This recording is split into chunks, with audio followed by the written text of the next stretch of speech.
oposiciones. Creo de que estamos en la ruta correcta, pero creo de que tenemos que afianzar, fortalecer el diálogo, explicar, exponer información, responder a las preguntas y finalmente, y espero que eso se dé el año 2025. Yo creo que no tenemos que esperar más tiempo. Estamos de regreso, está en nuestros estudios el ministro de Energía y Minas, Jorge Luis Montero.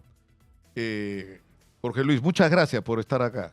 Nicolás, a tus órdenes. No sé si es la primera, es una de las primeras entrevistas que das, ¿no? Sí, efectivamente. Hace unos días en RCR y ahora contigo. Tremendo problema lo que te estás cargando encima. No sé por cuál empezar, sinceramente, Jorge Luis. Pero empecemos por lo que fue tema de nuestra última conversación. El tema de los reinfo y toda la controversia que ha habido y la polarización que ha habido lamentablemente sobre este tema. El Congreso ya aprobó la ley, que en resumen prorroga por 6 meses legalmente y le da al Ministerio la facultad de prorrogar 6 meses más la vigencia de los reinfos. Así es. Pero lo cierto es que esto tiene sentido si es que ahora nos vamos a poner a hacer lo que no se ha hecho la última década, ¿no es cierto? Que es realmente avanzar en el proceso de formalización. Pero todo depende ahorita de lo que hagan ustedes. ¿Qué van a hacer ustedes? A ver. Es decir, ¿van a observar la ley? ¿Va a regresar al Congreso? A ver, la autógrafa ya la hemos recibido, se ha distribuido entre los ministerios tienen que dar su opinión.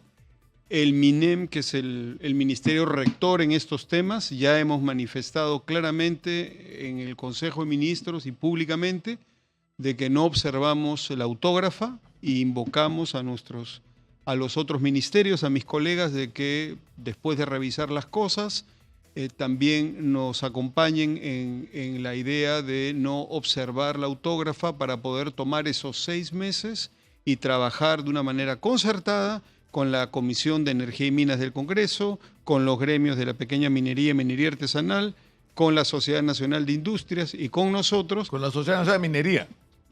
Con la Sociedad Nacional de Minería, Petróleo y Energía y con nosotros un texto de ley que pueda ser un texto de consenso. Ese es el desafío que tenemos por delante. Ahora, esto tiene que ser, digamos, el anfitrión de este trabajo, evidentemente es la Comisión de Energía y Minas del Congreso. Ellos son los anfitriones, el Ejecutivo ya envió su propuesta de ley aprobada por su Consejo de Ministros, esa es la propuesta del Ejecutivo, no hay otra, pero en la Comisión hay otras propuestas, otras miradas al tema y tenemos que ver que este proceso de acumulación, porque se va a dar un proceso finalmente de acumulación, sea lo más equilibrado posible y piense en los derechos de las personas, pero también piense en los intereses del país. Tenemos que buscar un equilibrio con sabiduría. Ahora, es decir, en este momento, sin la promulgación por parte del Ejecutivo, el plazo de vigencia de los reinfos vencería el 31 de diciembre y el 1 de enero los reinfos pasarían a ser simplemente ilegales, ¿no es cierto? Y eso es lo que tiene muy preocupados. Yo he hablado hace unos días con Máximo Franco Becker sobre este tema. Estaban muy preocupados sobre lo que podía pasar. Y me sorprendió porque realmente tienen la voluntad de que avance el proceso de formalización. Es decir, me pareció bien interesante que su preocupación no fuera solo que digamos que se promulgue, sino que nos sentemos a chambear cómo va a ser esto, ¿no? ¿Cómo nos vamos a poner de acuerdo para que esto camine en beneficio de todos?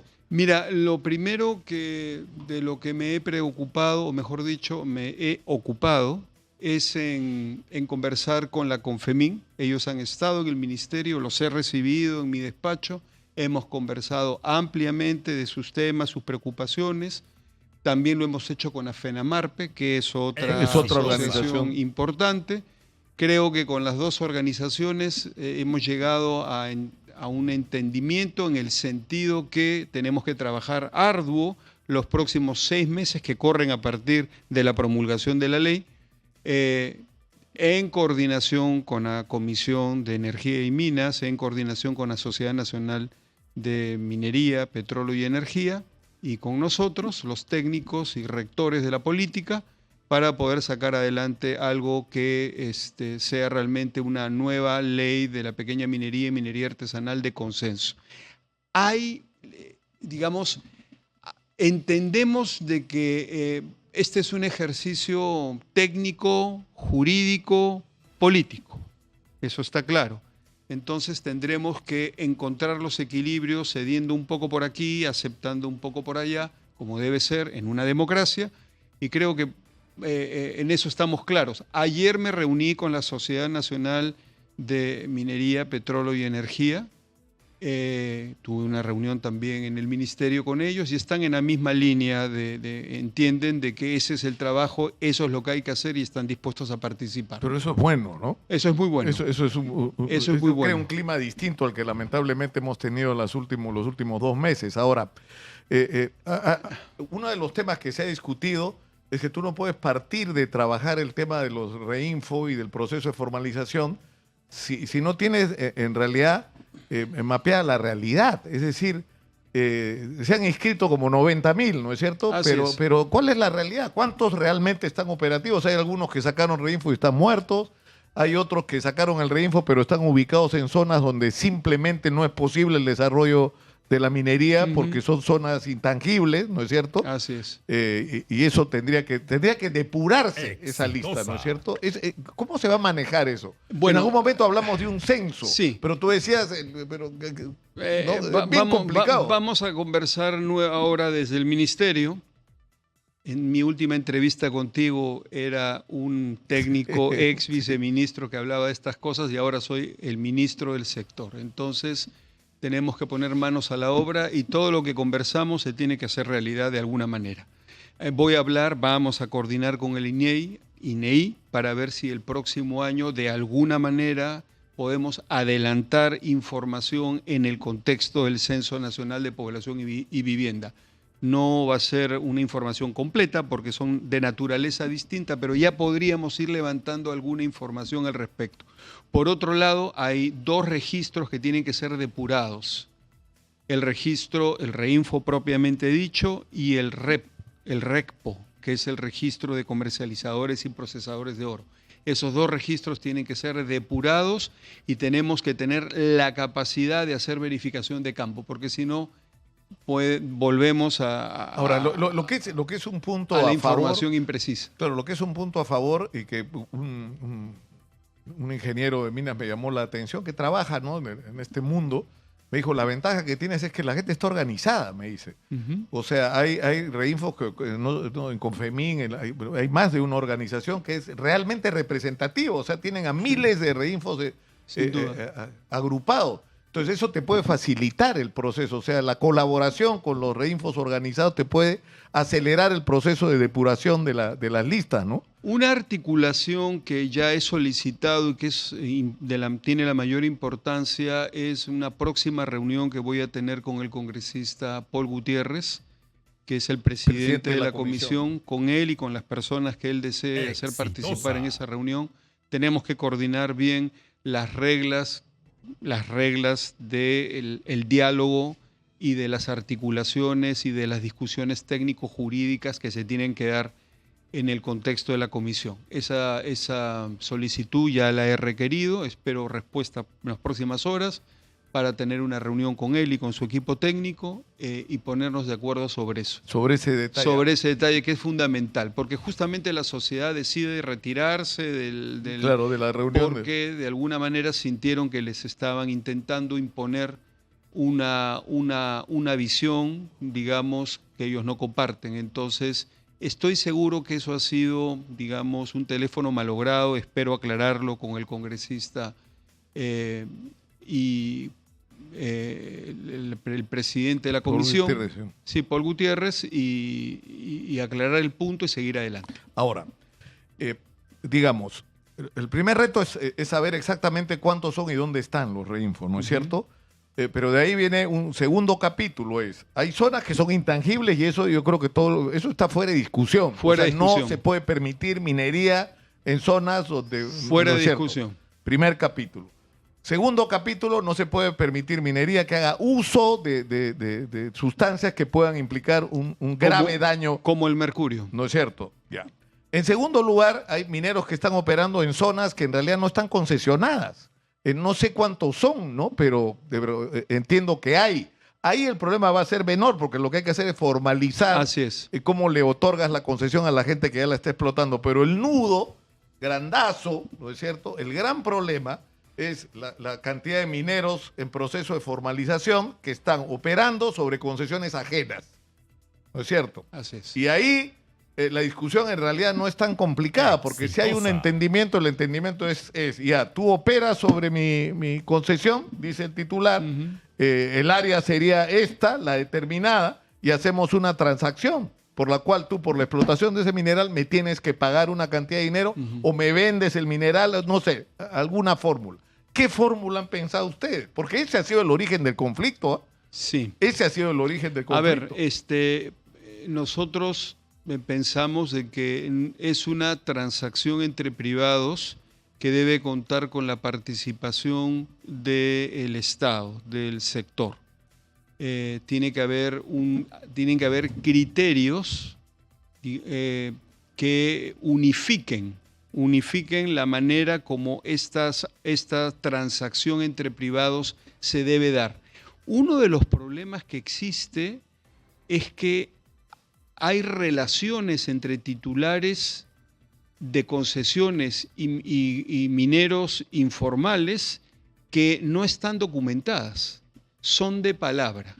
Y es allí, en ese tipo de relación, donde no hay documentos, sino hay simplemente un acuerdo verbal, donde se dan las mayores inequidades. Y eso no puede ser. Es decir, tenemos que ir hacia contratos de explotación formales y razonables para ambas partes. Y en eso el Estado tiene que garantizar que ese diálogo se dé, que esa documentación se suscriba y que esos acuerdos se respeten. Ahí tenemos que estar presentes. Recibo innumerables cantidades de quejas de pequeños grupos de mineros informales que están sometidos al arbitrio y el capricho de algunos titulares de concesión que no desean firmar ningún documento, que no desean dejar ninguna huella, pero que todo es hablado, que todo es pactado. Pero que te cobran que 25, 30%. Si no hay un documento de por medio, te cambian las condiciones en cualquier momento y de cualquier manera. Entonces, eso no puede ser.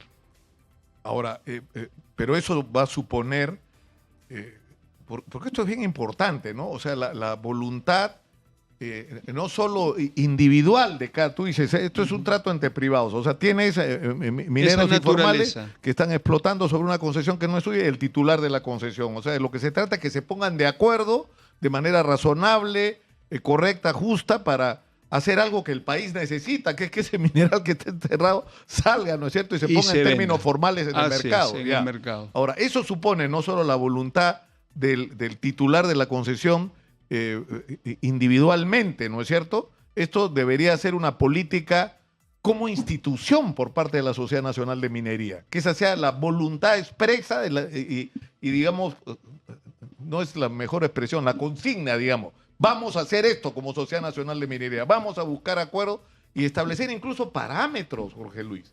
O sea, ¿cuánto es lo razonable que se le puede cobrar a un minero informal por su presencia en una concesión que no es suya? Ayer conversamos con la sociedad de muchas cosas. Conversamos de minería, energía, petróleo. Fue una reunión larga, positiva, muy positiva. Pero en el tema que tú refieres, creo que hay una conciencia clara en la sociedad de que tenemos que ir hacia un ordenamiento de este mundo de concesiones y titulares y explotadores informales.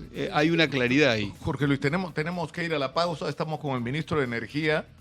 Es muy importante lo que estamos hablando. O sea, sinceramente, Jorge Luis, o sea, si esto que tú estás diciendo va a ocurrir, por Dios, hemos logrado un paso adelante extraordinario como país que no estamos midiendo. Es mi compromiso principal. Estamos hablando de formalizar 4.000 millones de dólares. No es broma. Vamos a la pausa y vamos a regresar con esta conversación que vale la pena. Esto es Exitosa, 95.5 en la FM en Lima, canal 34 en Movistar.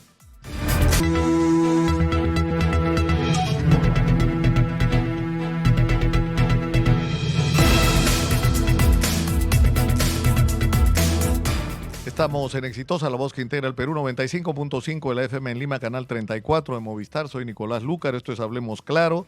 Está en nuestros estudios Jorge Luis Montero, ministro de Energía y Minas, que nos trae unas noticias importantes. Lo primero es que el ministerio que él encabeza ya dijo que se tiene que promulgar la ley aprobada en el Congreso sobre la vigencia del reinfo, y que lo que tiene que hacer es hacerse al menor plazo posible, es abrir un proceso de entendimiento, de diálogo, para avanzar realmente ahora sí en el proceso de formalización, lo cual supone un consenso, ¿no es cierto?, alrededor de la nueva ley de la pequeña minería, del Congreso de la República, de los pequeños mineros, de la Sociedad Nacional de Minería y del Ministerio de Energía y Minas, es decir, del Ejecutivo.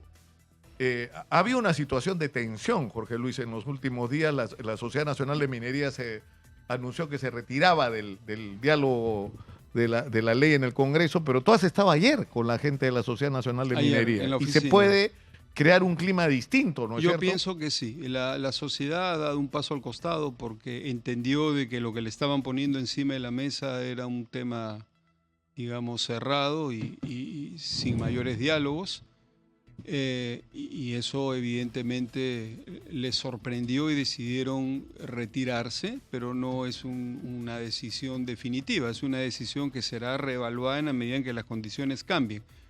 Una cosa que tenemos que entender es que este es un mensaje respetuoso a la Comisión de Energía y Minas del Congreso, es que no tenemos 6 días, tenemos 6 meses. Entonces tenemos que revisar las propuestas de los legisladores, las propuestas del Ejecutivo, las propuestas y los intereses de los gremios para poder en el lapso de 6 meses o antes lograr consensuar un texto.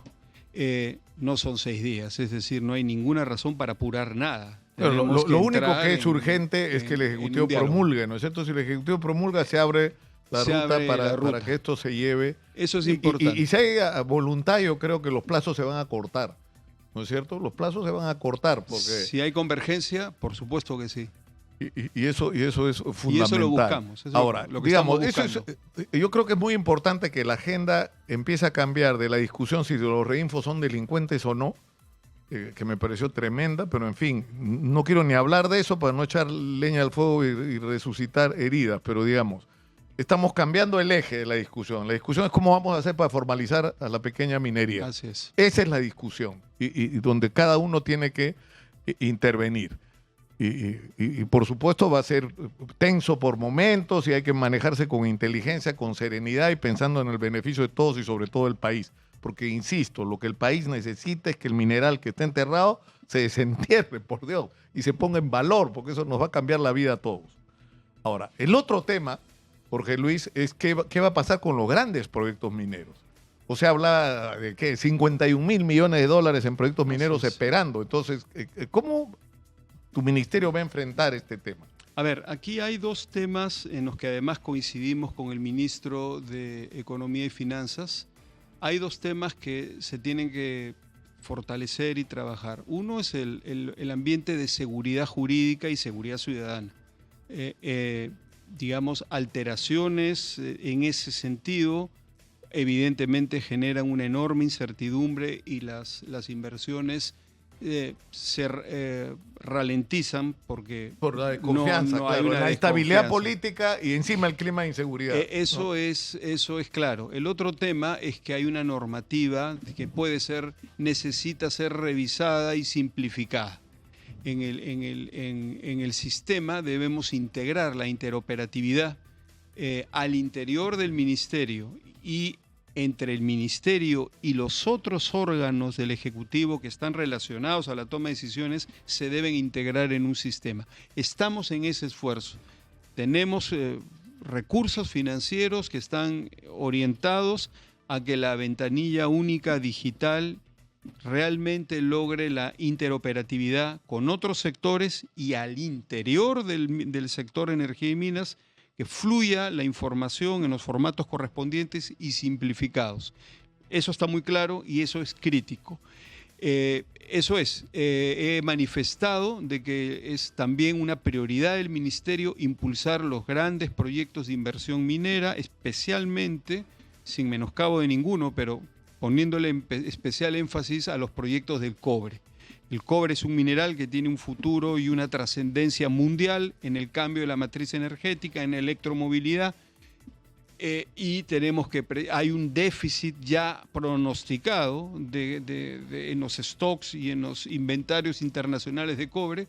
Hay una presión enorme por eso y tenemos que estar a la altura de las circunstancias. Tenemos países productores como el Perú, como Chile, países del África que son grandes productores de cobre. Tenemos que estar a la altura de las circunstancias. Si no lo logramos, va a darse un reemplazo gradual del cobre por el aluminio, por ejemplo. El mercado no se va a quedar esperando que las empresas y los países cupríferos se pongan de acuerdo. No se va a quedar esperando. La demanda está ahí, el mercado tiene que responder. Si no hay cobre, hay aluminio. Entonces, evidentemente, ese no es el escenario que queremos. Tenemos que tener un diálogo estratégico entre los grandes jugadores del cobre en el mundo para ponernos de acuerdo, impulsar nuestros proyectos y hacer las reformas. Ya, pero por ejemplo, hay un gran proyecto de Tía María, ¿no es cierto? Mi amigo Rómulo, no sé si seguirá siendo mi amigo, a estas alturas era mi amigo, pero en fin, hay una discusión sobre Tía María. Y yo creo, personalmente, si me preguntas mi opinión personal, yo creo que Tía María es un proyecto que podría ir, ¿no? Y que podría ir sin dañar la agricultura, el proyecto, ¿no? Y hecho de manera adecuada, pero sobre todo concertada con los agricultores y con la población.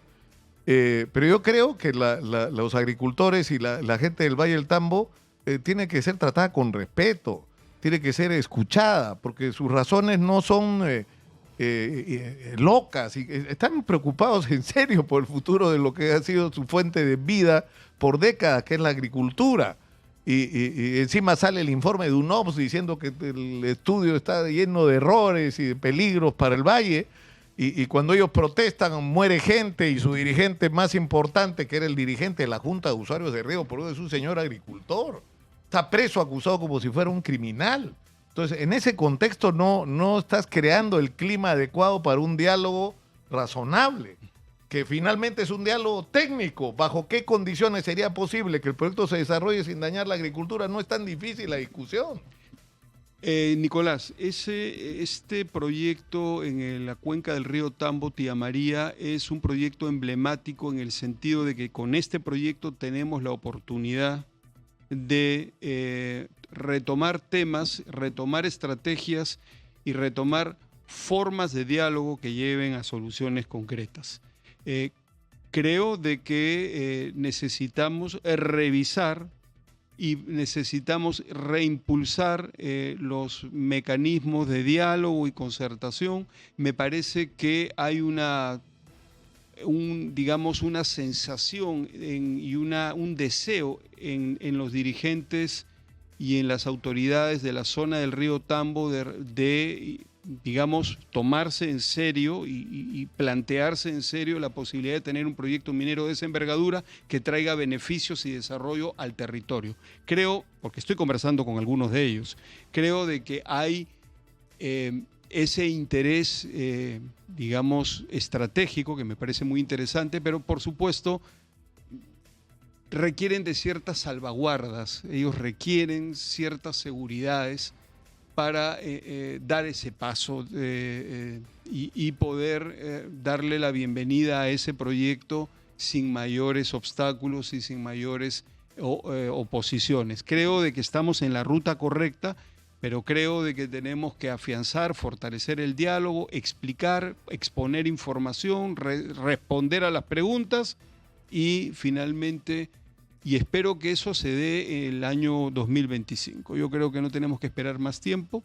Yo creo que este año 2025 ya debería entrar ese proyecto en construcción, en un acuerdo sustancial, básico y suficiente con la población y con sus autoridades. Creo que eso es posible, claro, y apostamos a que eso sea realidad. Claro, y además no quiero ser impertinente, ¿no? Pero O sea, contrata gente que dice que te organiza la consulta y no hay ninguna consulta. La gente, o sea, dice, anuncia si hay, bloquean la carretera, la gente, entonces no han logrado ese consenso, no nos engañemos, no existe. Hay que construirlo, ¿no es cierto? Como tú dices, Jorge Luis, en un diálogo. Ahora, y queremos acompañar en ese diálogo. No queremos un ministerio ausente que mira a otro lado, que da un paso al costado. No, queremos acompañar ese diálogo con las autoridades. O sea, tú vas a ir a Cocachacra. Cuando sea necesario y tengamos la participación de todos los actores, incluyendo a la empresa minera, por supuesto que sí. Ahora, pasemos rápidamente a otro tema. Yo me quedaría, es que te juro que esto es trascendente. Ya estar hablando de este tipo, esto es como otra agenda, ¿no es cierto? El tema de la electricidad. Finalmente ocurrió que el Congreso de la República, creo que ni se han dado cuenta de lo que han aprobado, de la trascendencia de lo que han aprobado. O sea, se ha aprobado la nueva ley, para resumirla, de la electricidad. Que lo más importante es que abre el espacio para las energías renovables. Y eso va a significar una revolución en el Perú. Así es. Nicolás, quiero hacer un paréntesis antes de pasar a la electricidad. Los proyectos mineros, las poblaciones otorgan su anuencia, algunos le llaman licencia social, llámalo como quieras, le dan la bienvenida a los proyectos mineros. Insisto, le dan la bienvenida a los proyectos mineros, no al Estado. Por eso es importante que las empresas mineras participen en el diálogo con las poblaciones de una manera transparente, de una manera contundente y decidida. Las poblaciones otorgan digamos, reciben y se adhieren al proyecto en un diálogo con las empresas, no con el gobierno. En otras palabras, para decirlo en breve, la licencia social se le da a las empresas. No es al gobierno, por eso es que las comunidades dicen, de acuerdo, el gobierno interviene, participa, hace un rol mediador, pero la licencia social, la bienvenida se la damos nosotros a la empresa. El gobierno fluye, los ministros fluyen, los viceministros fluyen, todo fluye, pero la empresa va a estar acá 30, 40 años. El tema es con ellos. Eso es muy claro, por eso las empresas se deben involucrar en los diálogos. Ahora, para pasar al tema rápidamente de la electricidad. Se aprobó la ley de electricidad, tiene que salir el reglamento y va a haber un boom de inversión en energía, no solo eólica, sino sobre todo solar, porque somos una potencia en términos de capacidad de producción de energía solar. Nos felicitamos por la aprobación de la ley 28832, que le tomó 4 años de silencios por algunas postergaciones inexplicables, pero ya la tenemos. Y ya la tenemos, hemos dado indicaciones al Viceministerio de Electricidad que se ponga en marcha la reglamentación inmediata de esta ley para poder ya tener a la energía eólica, que es una generadora barata de electricidad, en el mercado, en competencia libre, directa igual que la energía solar, que va a ser en igualdad de condiciones, y por eso es que ha anunciado el proyecto Iquitos Solar. Iquitos se puede, ya ahora con esta ley podemos pensar en un Iquitos que se abastece de electrificación básica y electrificación productiva trifásica a partir de campos solares con sus acumuladores. Ahora, el otro tema, el de Petroperú, Jorge Luis. ¿Cómo se va a manejar lo de Petroperú? Porque el criterio tendría que ser que se maneje de manera técnica, ¿no es cierto? Así es. No política, ¿no? Mira, te lo resumo de la siguiente manera. Yo ya tengo canales de comunicación amplios y adecuados con el doctor Narváez, que es el presidente de Petroperú, y también con Perú Petro. Entonces, ¿cómo lo vemos? Petroperú ha recibido una inversión cuantiosa para tener una planta de categoría mundial, la tiene, y tiene que mostrar los números. Por los números vamos a juzgar la performance y la gestión en Petroperú. Entonces, este año estamos cambiando el flujo de caja. El flujo de caja del mes de noviembre y diciembre se pone en azul. Si totalizas el año, por supuesto, Petroperú va a acabar con una pérdida, pero ya la tendencia cambió y ya lo podemos ver en noviembre y diciembre. El flujo de caja de estos meses ya se puso en azul. Eso significa que si se mantiene este flujo de caja proyectado para el 2025 en azul, el 2025, pagando todas las acreencias correspondientes, podría cerrar con un flujo neto de cierre de año de $200 millones. Ya tendríamos allí una señal clara que Petroperú financieramente se está recuperando y en 6 o 7 años paga sus acreencias, recupera su libertad y sigue adelante en este enorme y rentable negocio de los hidrocarburos. Eso por un lado. Por otro lado es la participación de Petroperú en el mercado. Petroperú, con la tecnología que maneja y las capacidades que tiene, puede ofrecer un combustible a menores costos, de buena calidad y a menores costos. Entonces, eso significa, en breve, recuperar participación de mercado. Estamos proyectando que en el año 2025 Petroperú debería estar entre 35 y 40% de participación de mercado. Eso es muy importante. Ha llegado a tener hasta 44%. Y estamos proyectando para el próximo año entre 35 y 40% en la libre lead del mercado, sin privilegios, sin monopolio, sin ayuda, sin nada. En libre lead, precio, oferta y demanda, calidad de producto, oportunidad de producto, podemos llegar a 35 o 40%. Y el otro tema son los lotes. Ya lo hemos conversado con Petroperú, lo hemos conversado con Perupetro. Nosotros, como sector, mi despacho piensa de que la fórmula correcta es la fórmula del lote 10, que, digamos, tiene a Petroperú. Petroperú mantiene una presencia en la explotación y en el negocio del lote minoritario. Exitosa. Y una participación mayoritaria de la empresa privada en la gestión y en la inversión. Y Petroperú mantiene una presencia minoritaria. Petroperú se tiene que enfocar en poner en azul su negocio, no debería enfocarse en operaciones de campo demasiado exigentes, demasiado, digamos, arduas. De eso deberíamos dejárselo a la empresa privada, pero Petroperú puede y debería mantener un porcentaje minoritario porque es conveniente que así sea. El negocio de explotación, de extracción del crudo es el más rentable en toda la cadena de valor. Entonces Petroperú debería tener siempre una presencia. En el caso del lote 10 es 60% privado, 40% Petroperú. Por ahí deberíamos mantener esa línea. Tenemos 4 minutos. 4 minutos. Yo quisiera que en 4 minutos resumas, es decir, a mí me parece como abrir la ventana y respirar, Jorge Luis, en un ambiente tan tóxico como el que estamos viviendo en el Perú. Es decir, poder sentarse con un ministro para hablar de los problemas del país en relación a tu sector y de las cosas que se van a hacer.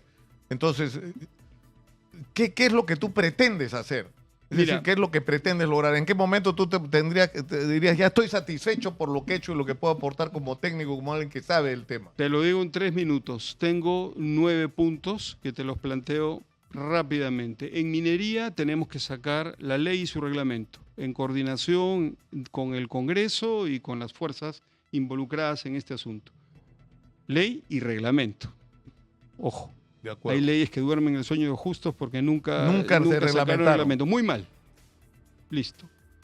El fondo minero. El fondo minero para la pequeña minería y minería artesanal como un vehículo de destrave y un vehículo de incentivos. Entramos en detalles en otro momento, pero el fondo minero es fundamental en un esquema de autogravamen y con una participación minoritaria del Estado. Listo.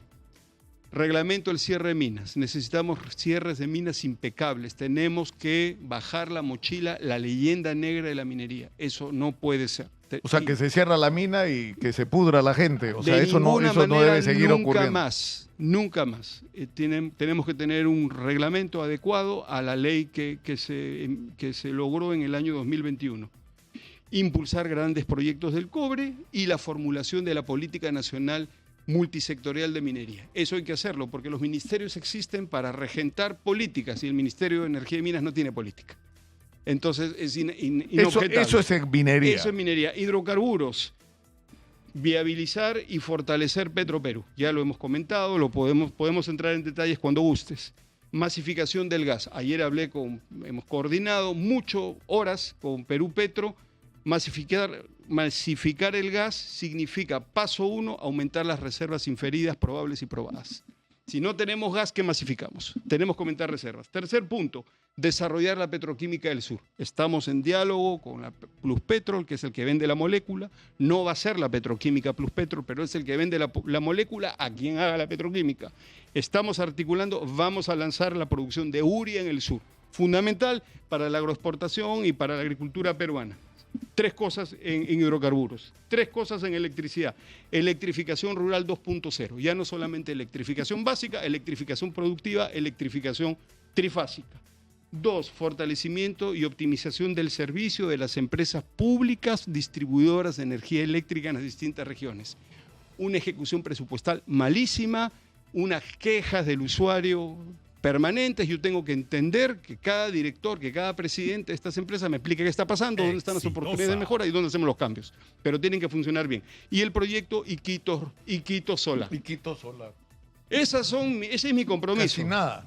Ese es el compromiso. 11 puntos. Ojalá que siempre cuente con el respaldo del señor Premier y de la señora Presidenta de la República y de mis colegas ministros para poder impulsar estos 11 puntos. Creo que cambiamos la historia. Si estas cosas ocurren, Jorge Luis. Cambiamos la historia. Y mi productora me pide que te pregunte sobre los cambios de ministro. No te voy a preguntar. Le voy a desobedecer a la señora Magariño. Señora Magariño, ha estado muy buena esta entrevista. Hemos hablado de lo que hay que hablar en el Perú. Todo el año he estado fastidiando con que hay que cambiar la agenda nacional. Esto es cambiar la agenda nacional. Esto es cambiar la agenda nacional. Y sinceramente me da gusto que estés acá. Y te deseo mucha suerte, Jorge Luis, sinceramente. Gracias, Nicolás. Porque si la mitad de lo que tú has descrito como tus objetivos ocurren, por Dios, lo que va a significar para todos los peruanos. Muchas gracias, Nicolás. Sigamos conversando cuando lo creas conveniente. Por supuesto, acá tienes el espacio abierto y por supuesto, yo espero, y de acá hago una invocación al señor Govitz, a la gente de la Sociedad Nacional de Minería, no somos enemigos. Podemos ser críticos, pero sentémonos, o sea, usen este espacio para exponer sus puntos de vista, para defender sus posiciones, para hacerse oír también. Que podemos crear un clima distinto, ¿no? Así es, si me permites 30 segundos, hago una invocación al diálogo y a la unidad nacional. Protejamos nuestra democracia, protejamos nuestras instituciones, no le demos paso a las campañas difamatorias, a las campañas que buscan fracturarnos y separarnos. No hagamos eso. El Perú es uno, es una gran nación, tiene un gran destino. Defendamos nuestra democracia, defendamos nuestras instituciones. Tenemos elecciones en abril del año 2026 y nuevo gobierno el 28 de julio de 2026. Protejamos la democracia en el Perú, que es la mayor bendición que tenemos.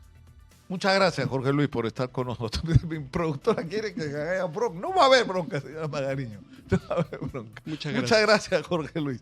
Nos vamos a la pausa. Esto es Exitosa, 95.5 la FM en Lima, canal 34 en Movistar. Por eso te quiero, Magariño. Por eso te quiero. Volvemos.